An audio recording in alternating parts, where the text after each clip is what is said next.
So we finally at the day 2 where we'd be discussing the anatomy-based access opening of maxillary lateral incisor. If you haven't watched the day 1 video, which is the access opening of maxillary central incisor, then I do suggest you watch that first. So many of the things have been covered in that video, and I'll not be repeating the same here. We'll just see and learn what is different now from that of the central incisor. Just a few additional points regarding the lateral. So let's start with anatomy-based access opening of a lateral incisor. So the lateral incisor has a cross section similar to that of a central, which is triangular. But in the lateral, it is like a rounded triangle because if the pulp horns are present, then it's like a rounded triangle. If the pulp horns are flat, then it looks oval. So we can change the shape of the axis based on the age of patient and the type of pulp that is there. Similar to that of the centrals, we can make an oval axis in older age groups, and we can make triangular axis in younger adults. In that way, we can remove the pulp horns and ensure that the tooth is clean. The lateral incisor has that lingual shoulder that is also present in the centrals. So we need to remove the lingual shoulder here in the lateral incisors to prevent perforations and ledging. That gives straight line access. But what does the latest research say about access opening of lateral incisor? So in 2013, there was a study done where they found that the unobstructed straight line access, you can gain an unobstructed straight line access to the root apex by doing an incisal access opening. So if your access opening is from the incisal edge or extending from slightly buccal area of incisal edge, then there would be a straight line access to the root apex. That is what the research says.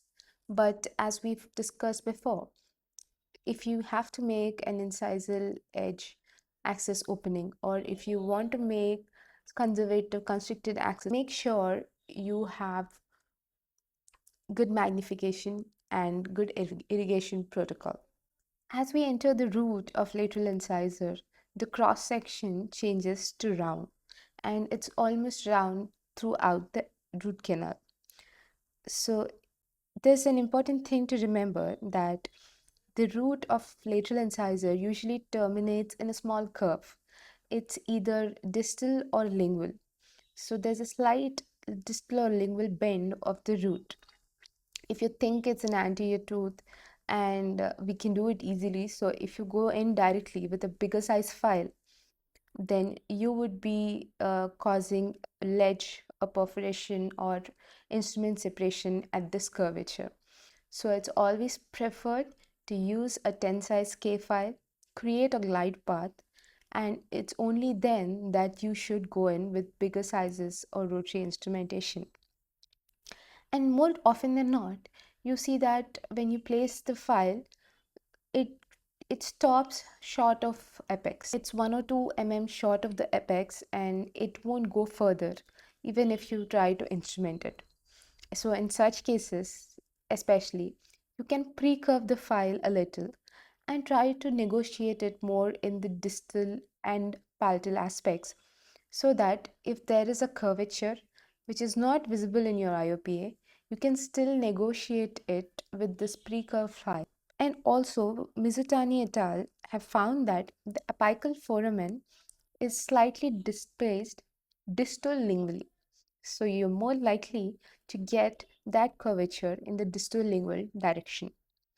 Also, only 6% of lateral incisors have apical foramen at root apex.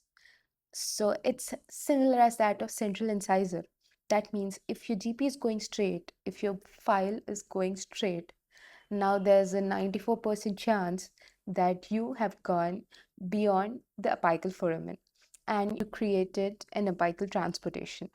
So always make sure your obturation material, your BMP, is 0.3, 0.5 mm short of the apex. In that way, you can make sure that you don't go beyond your apical foramen.